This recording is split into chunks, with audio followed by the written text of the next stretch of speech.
Представете си, че гласувате от вкъщи. Представете си, че изборите реално отразяват както вашия вод, така и всъщност броя на истински гласувалите български избиратели. Представете си, че купен, контролиран и организиран вод не е възможен.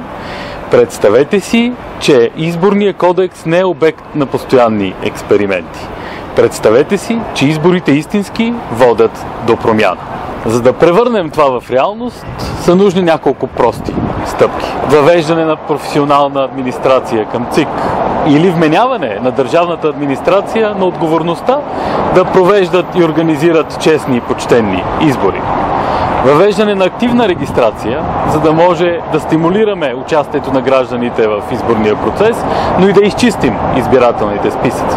Нужно е най-накрая в България да въведем електронно машинно гласуване. Такова, което да улесни работата на секционните избирателни комисии и да улесни преброяването на резултатите накрая.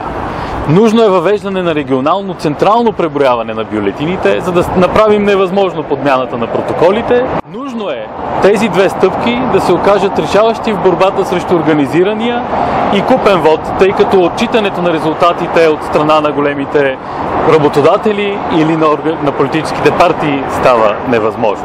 Необходимо е преосмислене на санкциите, които се налагат за всяка форма на организиран купен вод. Също така за подмяна на бюлетини или за злоупотреба с изборните резултати.